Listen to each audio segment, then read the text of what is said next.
Hello friends. अब हम आपको सुगम विज्ञान क्लास 7 का 5वां चैप्टर बता रहे हैं, जो लघु उत्तरीय प्रश्न जो हमने अति लघु उत्तरीय प्रश्न डाल दिया। वीडियो अच्छा गया लाइक करिए, तो सब्सक्राइब करिए और शेयर भी करिए।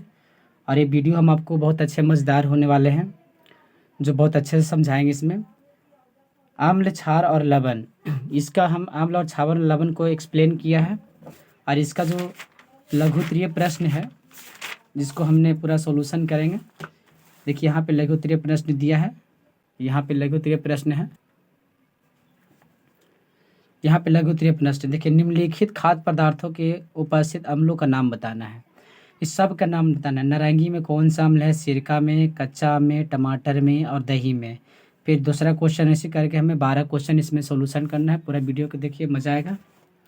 और अच्छे लगे तो लाइक करिए, सब्सक्राइब करिए। देखिए लिखा हुआ है लघु उत्तरीय प्रश्न क्लास 7 का सुगम विज्ञान, निम्नलिखित खाद्य पदार्थों में उपस्थित अम्लों का नाम बताना है।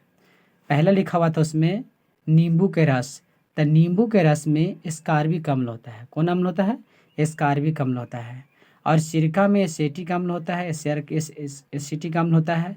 और कच्चा में टार्टेरिक अम्ल होता है, या इमली में भी टार्टेरिक अम्ल होता है। और टमाटर में क्या होता है? और जेलिक अम्ल होता है। और दूसरा क्या लास्ट में क्या है? दही। दही में कौन सा अम्ल होता है? तो लैक्टिक अम्ल होता है। ठीक है। दूसरा सवाल यहाँ पे आती है, दूसरा सवाल कि निम्नलिखित खाद्य पदार्थों को विद्वान क्षारक के नाम लिखे। निम्नलिखित खाद्य पदार्थों को जो विद्वान है उसको क्षारक के नाम लिखना है। जैसे में देखिए पहले में चूना जल। तो चूना जल को क्या होता है? कैल्शियम हाइड्रोक्साइड, CaOH डॉल्ट होता है। क्या होता है? कैल्शियम हाइड्रोक्साइड होता है। ठीक है। चूना जल का क्या होता है? चूना जल है तो चूना जल के क्या बोलते हैं रासायनिक नाम? कैल्शियम हाइड्रोक्साइड, CaOH डॉल्ट होता है। साबुन का विलयन, तो साबुन का विलयन क्या? Sodium hydroxide. हम पहले बोलते हैं सोडियम हाइड्रोक्साइड साबुन के विलयन। मिल्क ऑफ मैग्नीशियम, ये बहुत अच्छी क्वेश्चन है। मिल्क ऑफ मैग्नीशियम क्या होता है? मैग्नीशियम हाइड्रोक्साइड, MaOH होता है। क्या होता है? मैग्नीशियम हाइड्रोक्साइड, MaOH होता है। फिर क्या है? खिड़की क्लीनर, खिड़की क्लीनर को कुछ होता है? खिड़की क्लीनर जो पेंट किया जाता है, एमोनियम हाइड्रोक्साइड। क्या होता है? एमोनिया, NH4OH होता है डॉलर। प्रति अम्ल टिकिया, ठीक है, टिकिया मैग्नीशियम हाइड्रोक्साइड, MgOH होता है। क्या होता है? MgOH होता है, मैग्नीशियम हाइड्रोक्साइड होता है। अगला क्वेश्चन जो दिया है तीसरा में, कि अम्ल किसे कहते हैं? अम्ल किसे कहते हैं? लिटमस पत्र पर इसका प्रभाव का बताइए। देखो, वैसा पदार्थ जो स्वाद में खट्टा होता है, तो सबको जानते हैं, वैसा पदार्थ जो स्वाद में खट्टा होते हैं उसे क्या कहते हैं? अम्ल कहते हैं। या लाल लिटमस पत्र को नीला कर देता हुआ अम्ल कहलाता है। वैसा पदार्थ जो स्वाद में खट्टा होता है, लाल लिटमस पत्र को नीला कर देता है, उसे क्या कहते हैं? अम्ल कहते हैं। क्षारक किसे कहते हैं? क्षारक किसे कहते हैं? और जिसका पत्र इसका प्रभाव क्या होता है? वैसा पदार्थ जो स्वाद में क्या होता है? कड़वा, उसका उल्टा हो जाएगा, उसमें अम्ल होता था, इसमें खट्टे होते हैं। ऐसा पदार्थ जो स्वाद में कड़वा होता है और लाल लिटमस पत्र को नीला कर देता है, क्या करता है? नीला कर देता है, उसे क्या कहते हैं? क्षारक कहलाती है। ठीक है। देखो, अम्ल एवं क्षारक के बीच का अंतर बताना है। अम्ल एवं क्षारक के बीच का अंतर बताना है, तो अंतर बताना है तो एक दिन अम्ल लिख देंगे, एक तरफ क्षार लिख देंगे और एक लाइन खींच देंगे। तो अम्ल इधर लिखेंगे, क्षारक इधर है। तो अम्ल में मेरा क्या दिया है? देखो, अम्ल में मेरा दिया है कि अम्ल स्वाद में क्या होता है? खट्टा होता है अम्ल। और क्षारक क्या होता है? स्वाद में कड़वा होता है। क्षारक स्वाद में क्या होता है? कड़वा होता है। दूसरा है, लीलने लिटमस पत्र को लाल कर देता है। कौन करता है? अम्ल करता है। अम्ल जो करता है लीलने लिटमस पत्र को लाल कर देता है और लाल लिटमस पत्र को नीला कर देता है, ये कौन करता है? तो क्षारक करता है। इसकी रासायनिक प्रकृति होती है, इसकी रासायनिक प्रकृति क्षारीय होती है। देखो, इसकी रासायनिक प्रकृति अम्लीय होती है और इसकी क्षारीय रासायनिक प्रकृति क्या होता है? क्षारीय होती है। अगला क्वेश्चन है, पांचवा में दिया है कि अमोनिया अनेक हर एक उत्पादन जैसे लकड़ी क्लीनर में पाया जाता है, या लिटमस पत्र को नीला कर देता है, या प्रकृति इसकी क्या प्रभाव है? इसकी प्रकृति क्षारीय पर होती है। क्या होती है? इसकी प्रकृति क्षारीय पर होती है। कारक एक सूचक का प्रयोग द्वारा अम्ल, क्षारक और लवण की पहचान हम किस प्रकार करें? ये सूचक जो होता है उसको, अम्ल क्षारक की जो पहचान करेंगे उसको किस प्रकार करेंगे? यदि सूचक की नीला रंग लाल हो जाता है, यदि सूचक जो होता है ना उसका लाल रंग क्या होता है? लाल हो जाता है, तो अम्ल, क्षारक और लवण होगा। यदि सूचक का लाल रंग से नीले रंग हो जाता है तो वह क्षारक ही होगा। और यह सूचक का रंग कोई परिवर्तन उस पर कोई परिवर्तन नहीं होगा। क्या होगा? उस पर कोई परिवर्तन नहीं होता है, तो लवण हो, तो इसी प्रकार के हम कह सकते हैं कि आम्ल, लवण और क्षारक की पहचान करते हैं।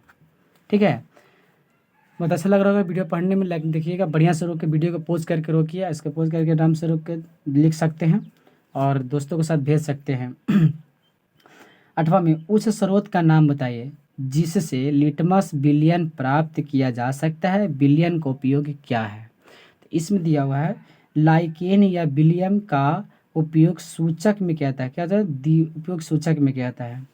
9वां क्वेश्चन है उदासीनीकरण की प्रक्रिया का वर्णन करिए, एक उदाहरण सही देना। उदासीनीकरण की प्रक्रिया का वर्णन करना है। ठीक है,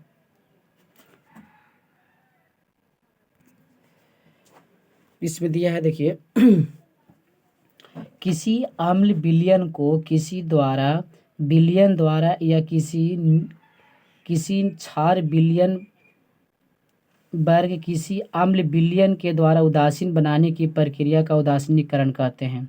इस प्रक्रिया का उदासीन उत्पादन के साथ लवण तथा जल बनता है, जिसमें अम्ल और क्षारक, लवण, जल और ऊष्मा प्राप्त होती है। आम्ल, क्षार, लवण, जल और ऊष्मा प्राप्त होती है। और इस सेट क्वेश्चन दिया हुआ है 3 क्वेश्चन और इसमें है, देखिएगा क्वेश्चन 3 और है। इसमें दिया हुआ क्या श्रापित जल को अम्लीय क्षारक उदासीन करके इस प्रकार सत्यापित करते हुए। श्रापित जल उदासीन स्रोत स्थापित होता है, यह आयनित है या नहीं, अम्लीय होता है नहीं कि क्षारीय होता है। इसे सत्यापित करने के लिए नीले लिटमस पत्र का प्रयोग करके बता सकते हैं कि यदि लिटमस पत्र पर इसका कोई नहीं प्रभाव पड़ता है तो यह कारण कह सकते हैं श्रापित जल का उदासीकरण होता है। अगला है इसमें अम्लीय की शिकायत कब होती है, इसका प्रयोग 2 कारण होते हैं। अम्लीय की शिकायत कब होती है, अम्ल की प्रकृति अगर समान मात्रा से अधिक हो जाती है तो अम्लीय ज़्यादा हो जाता है। क्या होता है, समान मात्रा से ज़्यादा हो तो उसका अम्लीय ज़्यादा हो जाता है, और यदि ज़्यादा हो जाता है तो और वही ज़्यादा हो जाने के कारण अम्लीय की शिकायत करते हैं। ज़्यादा अगर हो जाएगा तो उसको क्या कहते हैं, शिकायत करते हैं। सामान द्वारा या गर्म भोजन करने से पेट में अम्लीय का स्राव पड़ जाता है। अगर समान भोजन ज़्यादा भोजन करें तो हमारा अम्लीय का क्या पड़ता है, स्रोत पड़ जाता है। और उसमें तीसरा क्या है कि तनाव से तभी महसूस के शरीर में अम्लीय की मात्रा बढ़ जाती है।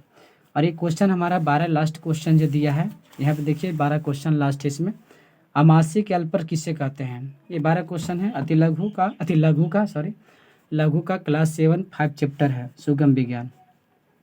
आमाशय अल्पस किसे कहते हैं, जब पेट में उत्पन्न होने वाले हाइड्रोक्लोरिक अम्ल यानी HCl बोलते हैं इसको, क्या बोलते हैं, HCl। ठीक है, HCl बोलते हैं।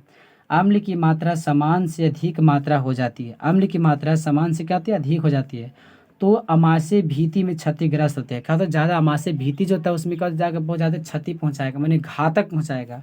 ठीक है, और पेट के अंदर फोड़े पड़ जाते हैं, अंदर पेट में हमारा क्या पड़ जाएगा, फोड़ा पड़ जाएगा, जिसे क्या कहते हैं, फोड़ा पड़ जाते हैं, और पेट के अंदर फोड़े पड़ जाते हैं जिसे आमाशय अल्पस कहते हैं। क्या कहते हैं, आमाशय अल्पस कहते हैं। ये मेरा लघुत्तरीय प्रश्न था क्लास 7 का सुगम विज्ञान 5वां चैप्टर आम्ल, क्षार और लवण के चैप्टर था। वीडियो अच्छा लगे तो लाइक करिए, सब्सक्राइब करिए और शेयर भी करिए ताकि दोस्तों के साथ पहुंच पाए। और ये बिहार बोर्ड के लिए स्पेशल है, तो सुगम विज्ञान है, तो पूरा सॉल्यूशन किए हैं। और ये लघु बता चुके हैं, लघु बता दिए, अति लघु और लघु दोनों हो गया है। अगला चैप्टर हम आपको बताएंगे, बहुत मज़ेदार चैप्टर है, भौतिक एवं रासायनिक परिवर्तन के बारे में बताएंगे। नेक्स्ट वीडियो आएगा जो, उसमें अति लघु सब बताएंगे। वीडियो अच्छा लगा तो लाइक करिए, सब्सक्राइब करिए और शेयर भी करिए।